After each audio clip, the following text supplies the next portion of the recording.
Good evening, Mr. Bond fans, and welcome to a video about what might be my favourite James Bond continuation novel so far. High Time to Kill is the fourth novel in Raymond Benson's tenure, and that's if you include the Tomorrow Never Dies novelization, and I'm a fanatic for that film and book, so of course I do. High Time to Kill released in May 1999, and here's the plot summary according to the blurb. When information vital to Britain's national security is stolen by a shadowy organisation called the Union, the trail leads Bond from one of England's most exclusive golf clubs to the cosmopolitan city of Brussels, and finally to an expedition up the icy heights of the legendary mountain Kanchenjunga, the third tallest peak in the world. In his most thrilling adventure yet, Bond must pit his strength and guile against two deadly adversaries, the forces of nature at high altitude and the most resourceful criminal minds he has ever encountered. By the way, I do love this little quote from The Independent on Sunday on the back of this particular paperback. Welcome back, Mr. Bond. We've been waiting for you. Benson has gone back to Bondian basics in a fast-moving world of bedrooms, firm breasts, betting, and bruises. I would have thought that the alliteration would have worked better if they'd have just stuck with bedrooms, breasts, betting, and bruises, but no, we just had to know that the breasts are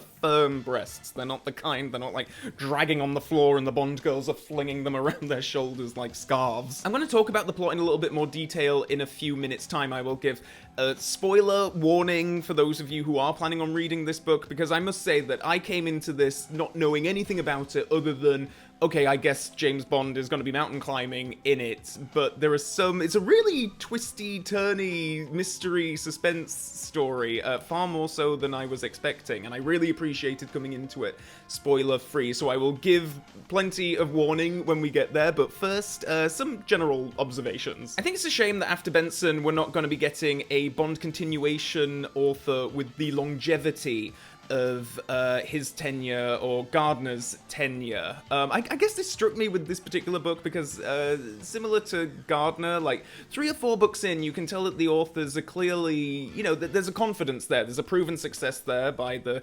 previous novels, and so you can see that they're planting seeds and planning for the future, which I think is very exciting, and Benson's clearly doing that in this story, just as Gardner did in Roll of Honor. And certainly the most promising of those seeds is the introduction of a new villainous organization. We are introduced to the Union in High Time to Kill, and in a very sort of similar way to how we were introduced to Spectre in Ian Fleming's Thunderball. We meet the head of the organization in this story, Le Gérant. Gérant being French for manager.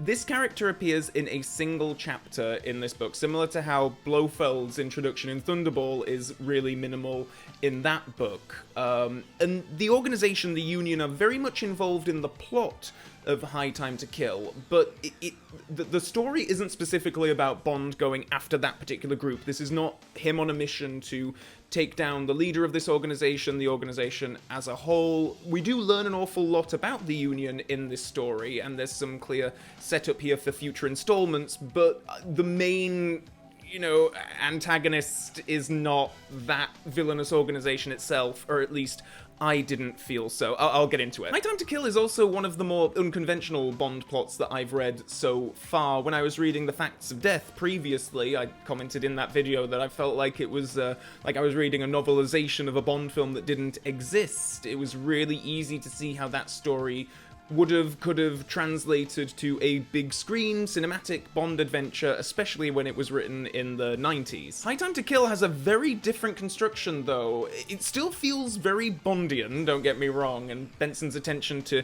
the detail and history of the character is really something quite lovely. It's things like, in the first chapter of High Time to Kill, Bond is invited to a dinner at the house of a former governor of the Bahamas, who just so happens to be the same governor from Ian Fleming's Quantum of Solace, the short story. Now, much of the second half of the story sees Bond mountain climbing, really. He and a team of people have to head to a specific spot up in the Himalayas. There's a plot device, a MacGuffin over there that they need to collect, and they have to get there before the Russians do, before the Chinese do, and crucially before the Union do. Now, when it comes to James Bond word association, when I hear mountain climbing, the first thing that springs to my mind is orphan. We're both orphans, James. But where your parents had the luxury of dying in a climbing accident. So with that personal history, you know, I'm surprised that it's taken this long to get a Bond novel that's really going to explore that. And this was certainly a part of Benson's impulse when planning the book. Not only was it very Bondian and surprisingly had never been done before, but Ian Fleming was also a huge fan of climbing when he was a young man. It just seemed like something Fleming would have done eventually. Mountain climbing had a place in Bond's past too. His parents were killed in a climbing accident, so that's where the idea came from. That being said though, I do feel like the whole parents thing is very much in the background. It's the kind of thing that, as a fan, I pick up on, and certainly when Bond is saying things like this during the briefing with M, he says, hundreds of people have died in climbing accidents over the years, and it's a very simple line, but when Bond is saying that, I'm like, oh wow, that, like, it hits closer to home. There's a subtext there that I really appreciated in this story. But High Time to Kill is really not a story about, you know, Bond overcoming some kind of childhood trauma. He's not harkening back to memories of his parents with every step he's taking up the mountain. But it's a strong subtext that is there throughout much of the story, and Benson being as knowledgeable about Bond as he so clearly is, it's, you know it's deliberate, and I certainly felt that it gave a significant weight to certain moments in the story, knowing that Bond has the history that he has with mountain climbing. And there's an awful lot of page space dedicated to the climb too. It really does a great job of conveying the immense work involved in such a trip. All of the preparation, and then when they're out there, all of the things that, you know, hadn't ever really occurred to me that people need to do on these things. I don't know that much about, you know, climbing Himalayas, Everest, and all that, but it's a really, I mean, it's the whole second half of the story, really, preparing for the climb and being on the climb, and Bond is on this journey, and you really do feel the strain. You feel how arduous and challenging it is. Obviously, cinematic Bond is at the forefront of my brain permanently, so Bond and mountain climbing, I obviously think of the sequence in For Your Eyes Only, that brilliant sequence from that film where he's climbing up to the villain's base. This is a very different kind of climbing, though. This isn't just a few hours. This is like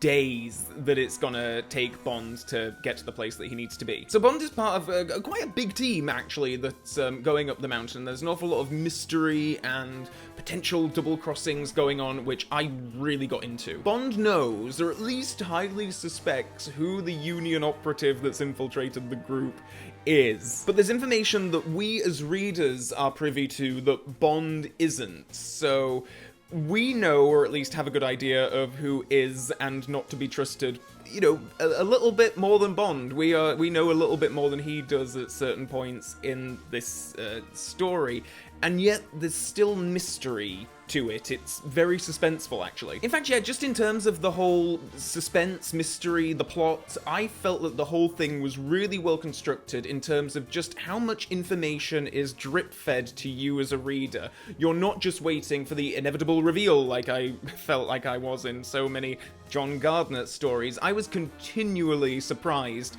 through every single chapter when I was reading High Time to Kill. Just certain details that were revealed and when they were revealed. There's just enough conveyed to you to generate tension, because you do know a little bit more than Bond, and yet there's still enough mystery in there to keep you guessing regarding other details, and how everything comes together at the end is just really satisfying. I thought that with these things it's always a balancing act, because you never want the reader to feel like they're so far ahead of the protagonist, and yet, you know, how the information was drip-fed, the mystery that kept going throughout, I thought was really effective. When it comes to the other characters on this expedition, I especially liked Chandra. He is a Gurkha who is teamed with Bond for the mission, and he's kind of his right-hand man throughout much of the climb, and they have some really nice exchanges, and Benson goes into some details regarding the history of the Gurkhas, which I got a lot out of, because, excuse my ignorance, but it's not something that I knew an awful lot about prior to reading this. I feel like every time I come away from a Benson novel, I feel like I'm coming away with some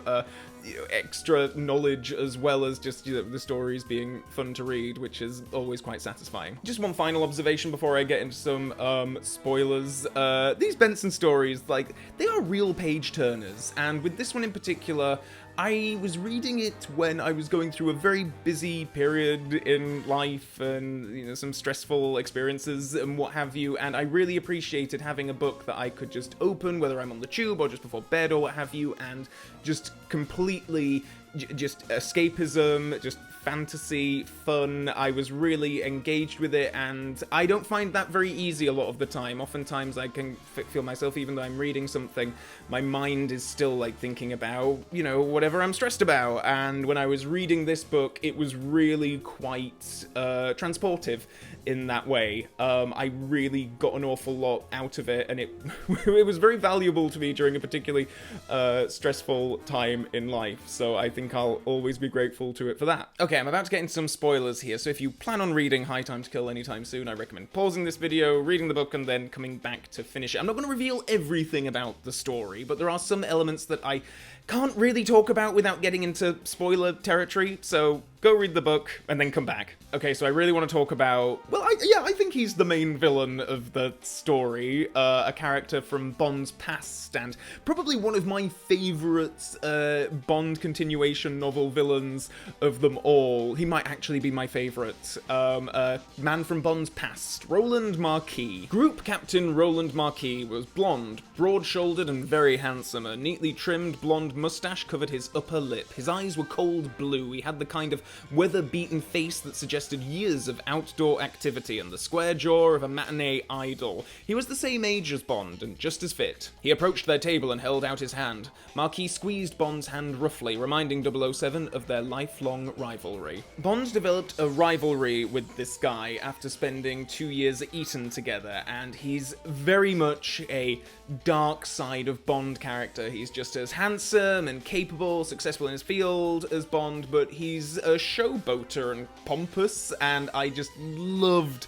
the chapter that introduced him. It's chapter 2. And it's a golf game at Stoke Poges, no less. So nice little reference for the Goldfinger fans there. But yes, Bond and Tanner go up against Marquis and another character by the name of Dr. Stephen Harding. And Bond and Marquis are sniping at each other and such, and Bond actually loses the game. And then in the very next chapter after that, it's revealed that Harding and Marquis are actually going to be two of the main villains of the story. Chapter 3 is very much the moment in the story where Bond isn't present, but we see the villains doing the things that are going to set the plot into motion. And in this case, they're stealing a formula called Skin 17, which the purpose of it is that it can act as an upgrade to fighter jets and stuff so that they'll be able to go faster, essentially. The reveal that it's Marquis and Harding stealing the formula so early on in the story really surprised me, especially with Dr. Harding. I mean, during the golf game, he comes across as this, like,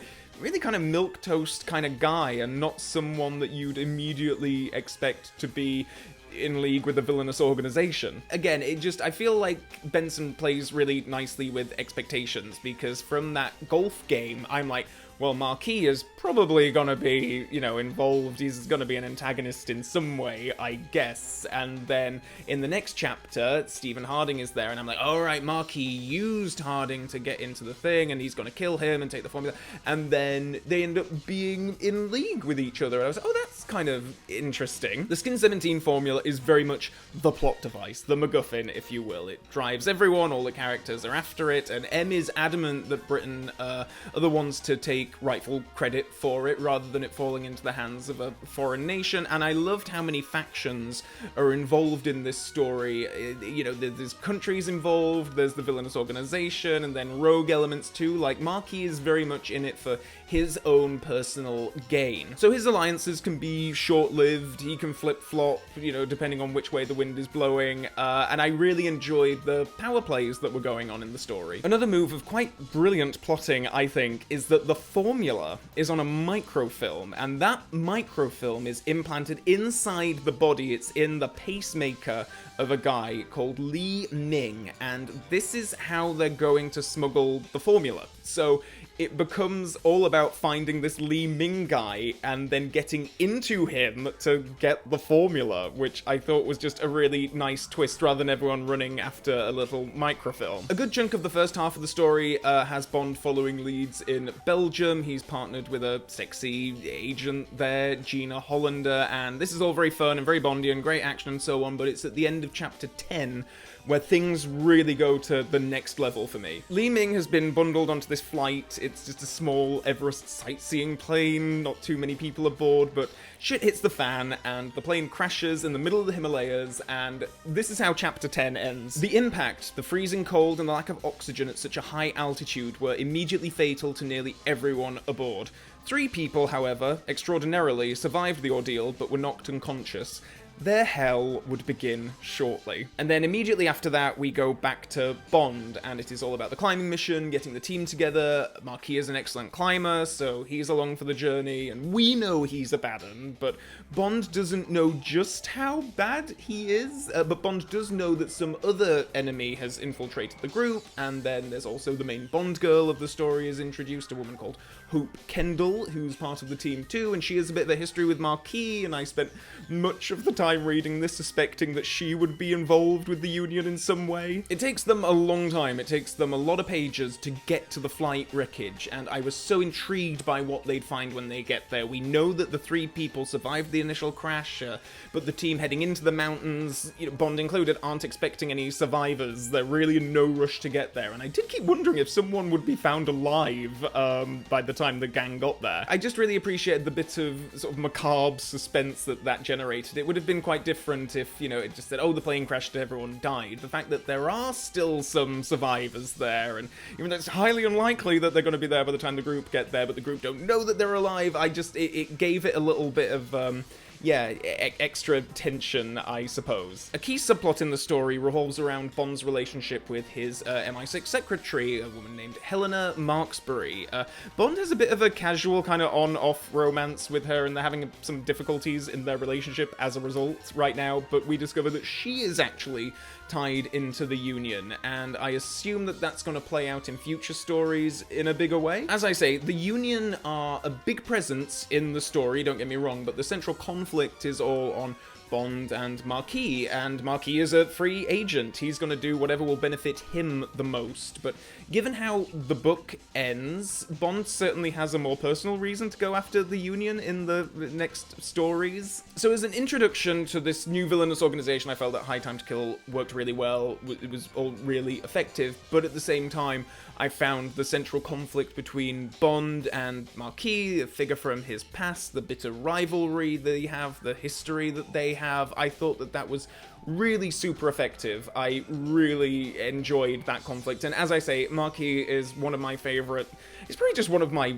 favorite Bond continuation novel characters outright, like never mind just villains. I really got a lot out of him. This is my favorite of the Raymond Benson books so far, and I would go so far as to say that this is just like nudged above like the other Benson books and Christopher Wood's The Spy Who Loved Me to be my favorite Bond continuation novel yet. I really had such a great time with this. I thought it was wonderfully plotted, hugely entertaining, interesting, just everything that I want from a Bond novel is in here. I absolutely loved it, and it gets my highest recommendation. Seriously, check this one out. I thought it was brilliant. I'm really excited to see how all of the Union stuff plays out. I know from this Raymond Benson compilation that I have called the Union Trilogy, so I'm guessing that there are 2 more books that are going to deal with the organization. But the next Benson book that I'm going to be looking at is going to be his novelization for The World Is Not Enough, which I'm very excited to get into, particularly with how much I enjoyed his novelization of Tomorrow Never Dies. Please do let me know your thoughts on High Time to Kill in the comment section below. Is it also your favorite Benson, or is there going to be another one upcoming that you think I might like